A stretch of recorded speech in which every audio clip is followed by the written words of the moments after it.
ನಮ್ಮ ದೇವರು ಕರ್ತನಾದ ಯೇಸು ಕ್ರಿಸ್ತನ ನಾಮದಲ್ಲಿ ಅನುದಿನದ ಆಹಾರ ಪ್ರಿಯರಿಗೆ ಪ್ರೀತಿಯ ಶುಭಾಶಯಗಳು.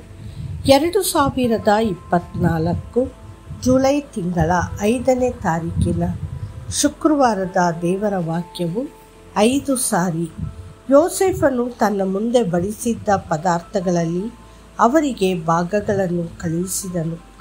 ಆದರೆ ಬೆನ್ಯಾಮೀನನಿಗೆ ಬಂದ ಭಾಗವು ಮಿಕ್ಕಾದವರ ಭಾಗಗಳಿಗಿಂತ 5ರಷ್ಟು ಹೆಚ್ಚಾಗಿತ್ತು. ಅವರು ಯಥೇಚ್ಛವಾಗಿ ಪಾನ ಮಾಡಿ ಅವನ ಸಂಗಡ ಸಂಭ್ರಮದಿಂದಿದ್ದರು. ಆದಿಕಾಂಡ 43:34. 5 ಪಟ್ಟು ಆಶೀರ್ವಾದವನ್ನು ಪರಿಗಣಿಸಿ ಯೋಸೇಫನು ತನ್ನ ಎಲ್ಲ ಸಹೋದರರಿಗೆ ಆಹಾರವನ್ನು ವಿತರಿಸಿದಾಗ ಅವನು ಬೆನ್ಯಾಮೀನನಿಗೆ 5 ಬಾರಿ ಕೊಟ್ಟನು. ಬೆನ್ಯಾಮೀನ್ ಮತ್ತು ಯೋಸೇಫ್ ರಾಹಲನ ಮಕ್ಕಳು. ಆದ್ದರಿಂದ ಬೆನ್ಯಾಮೀನನ ಬಗ್ಗೆ ಯೋಚಿಸಿದಾಗ ಯೋಸೇಫನ ಹೃದಯವು ಮರುಗಿತು.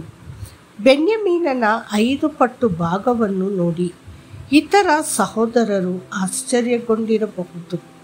ತನಗೆ ಅಂತಹ ವಿಶೇಷ ಅವಕಾಶವನ್ನು ಏಕೆ ನೀಡಲಾಯಿತು ಎಂದು ಬೆನ್ಯಾಮೀನ್ ಕೂಡ ದಿಗ್ಭ್ರಮೆಗೊಂಡಿರಬೇಕು. ದೇವರ ಮಕ್ಕಳೇ, ಪ್ರಪಂಚದ ಇತರ ಭಾಗಗಳಿಗೆ ಹೋಲಿಸಿದರೆ ನಮ್ಮೆಲ್ಲರಿಗೂ ದೇವರ ವಿಶೇಷ ನಿಬಂಧನೆಯನ್ನು ನೀಡಲಾಗಿದೆ. ದೇವರೇ ನಮ್ಮ ಪಾಲು. ನನ್ನ ಪಾನವು ಯೆಹೋವನೇ, ನೀನೇ ನನ್ನ ಸ್ವಾಸ್ಥ್ಯವನ್ನು ಭದ್ರಗೊಳಿಸಿದ್ದಿ. ನನಗೆ ಪ್ರಾಪ್ತವಾಗಿರುವ ಸ್ವಾಸ್ಥ್ಯವು ರಮಣೀಯವಾದದ್ದು, ಅದು ನನಗೆ ಸಂತೃಪ್ತಿಕರವಾಗಿದೆ. ಕೀರ್ತನೆಗಳು 16:5 ಮತ್ತು 6. ಯೆಹೋವನು ತನ್ನನ್ನು ಆಶ್ರಯಿಸುವ ಜನರನ್ನು ಖಂಡಿತವಾಗಿಯೂ ಆಶೀರ್ವದಿಸುತ್ತಾನೆ. ಕೆಲವರಿಗೆ 10 ಪಟ್ಟು ಪಾಲು ಕೊಡುತ್ತಾನೆ. ಬಿತ್ತುವವನ ದೃಷ್ಟಾಂತದಲ್ಲಿ ಅವನು ಬಿತ್ತಿದ ಬೀಜಗಳು 30 ಪಟ್ಟು, 60ರಷ್ಟು ಮತ್ತು 100ರಷ್ಟು ಫಲವನ್ನು ನೀಡುತ್ತವೆ ಎಂದು ಹೇಳಲಾಗುತ್ತದೆ. 100ರಷ್ಟು ಕೊಯ್ಯುವುದು ಎಷ್ಟು ಸಂತೋಷವಾಗಿದೆ. ಈಸಾಕನು ತನ್ನ ಜೀವನದಲ್ಲಿ ದೇವರನ್ನು ತನ್ನ ಭಾಗವಾಗಿ ಆರಿಸಿಕೊಂಡನು. ದೇವರು ಈಸಾಕನನ್ನು ಹೇಗೆ ಆಶೀರ್ವದಿಸಲೆಂದು ನಿಮಗೆ ತಿಳಿದಿದೆಯೇ? ಸತ್ಯಗ್ರಂಥವು ಹೇಳುತ್ತದೆ, ಈಸಾಕನು ಆ ದೇಶದಲ್ಲಿ ಬೀಜವನ್ನು ಬಿತ್ತಿ ಅದೇ ವರ್ಷದಲ್ಲಿ 100ರಷ್ಟು ಬೆಳೆಯನ್ನು ಹೊಂದಿದನು. ಯೆಹೋವನು ಅವನನ್ನು ಅಭಿವೃದ್ಧಿಪಡಿಸಿದನು. ಆದಿಕಾಂಡ 26:12. ಮೋಶೆಯು ಇಸ್ರೇಲ್ ಜನರಿಗೆ ಕೇವಲ 100 ಪಟ್ಟು ಆಶೀರ್ವದಿಸಲು ಬಯಸಲಿಲ್ಲ.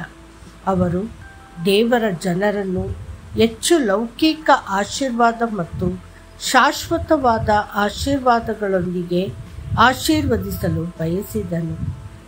ಅವನು ಹೇಳಿದನು, ನೀವು ಈಗ ಇರುವುದಕ್ಕಿಂತಲೂ ಇನ್ನೂ 1000ರಷ್ಟಾಗುವಂತೆ ನಿಮ್ಮ ಪಿತೃಗಳ ದೇವರಾದ ಯೆಹೋವನು ನಿಮ್ಮನ್ನು ಹೆಚ್ಚಿಸಿ ತಾನು ವಾಗ್ದಾನ ಮಾಡಿದ ಪ್ರಕಾರವೇ ನಿಮಗೆ ಶುಭಗಳನ್ನು ಅನುಗ್ರಹಿಸಲಿ. ಧರ್ಮೋಪದೇಶ ಕಾಂಡ 1:11. ಆದರೆ ದೇವರು ಇನ್ನಷ್ಟು ಆಶೀರ್ವದಿಸಲು ನಿರ್ಧರಿಸಿದನು. ಅವನು ಕೇವಲ 1000 ಪಟ್ಟು ಆಶೀರ್ವಾದಗಳ ಬಗ್ಗೆ ಯೋಚಿಸಲಿಲ್ಲ. ಅವನು ಇಡೀ ಸ್ವರ್ಗದ ಸಂಪತ್ತನ್ನು ತೆರೆಯಲು ಬಯಸಿದ್ದನು. ನನ್ನ ಆಲಯವು ಆಹಾರ ಶೂನ್ಯವಾಗದಂತೆ ನೀವು ದಶಮಾಂಶ ಯಾವತ್ತನ್ನು ಭಂಡಾರಕ್ಕೆ ತೆಗೆದುಕೊಂಡು ಬನ್ನಿರಿ. ನಾನು ಪರಲೋಕದ ದ್ವಾರಗಳನ್ನು ತೆರೆದು ನಿಮ್ಮಲ್ಲಿ ಸ್ಥಳ ಹಿಡಿಯಲಾಗದಷ್ಟು ಸುವರ್ಣವನ್ನು ಸುರಿಯುವೆನೋ ಇಲ್ಲವೋ ನನ್ನನ್ನು ಹೀಗೆ ಪರೀಕ್ಷಿಸಿರಿ. ಇದು ಸೇನಾಧೀಶ್ವರ ಯೆಹೋವನ ನುಡಿ. ಮಲಾಕಿಯ 3:10. ಕರ್ತನನ್ನು ಆಶ್ರಯಿಸುವ ಜನರು ನಿಜವಾಗಿಯೂ ಧನ್ಯರು. ಆತನ ಪ್ರೀತಿಯನ್ನು ಸವಿಯುವವರು ಧನ್ಯರು. ಆತನ ಮಾರ್ಗದಲ್ಲಿ ಯಥಾರ್ಥವಾಗಿ ನಡೆಯುವವರು ಧನ್ಯರು. ಆತನನ್ನು ತಮ್ಮ ಪಾಲು ಮತ್ತು ಸ್ವಾಸ್ಥ್ಯವಾಗಿ ಹೊಂದಿರುವವರು ಧನ್ಯರು. ದೇವರ ಮಕ್ಕಳೇ, ಕರ್ತನು ನಿಮಗಾಗಿ ಕಾಯ್ದಿರಿಸಿದ ಈ ಆಶೀರ್ವಾದ ಮತ್ತು ಸವಲತ್ತುಗಳನ್ನು ನೀವು ಸ್ವೀಕರಿಸಿರಿ. ನೆನಪಿಡಿ, ನಿಮ್ಮ ಕಣಜಗಳು ಯಾವಾಗಲೂ ತುಂಬಿರುವಂತೆಯೂ ನಿಮ್ಮ ಪ್ರಯತ್ನಗಳೆಲ್ಲ ಸಫಲವಾಗುವಂತೆಯೂ ನಿಮ್ಮ ದೇವರಾದ ಯೆಹೋವನು ನಿಮಗೆ ಶುಭವನ್ನು ಅನುಗ್ರಹಿಸುವನು. ಆತನು ನಿಮಗೆ ಕೊಡುವ ದೇಶದಲ್ಲಿ ನಿಮಗೆ ಶುಭವನ್ನೇ ಉಂಟು ಮಾಡುವನು. ಧರ್ಮೋಪದೇಶ ಕಾಂಡ 28:8. ಕರ್ತನು ನಿಮ್ಮನ್ನು ಆಶೀರ್ವದಿಸಲಿ. ಆಮೇನ್.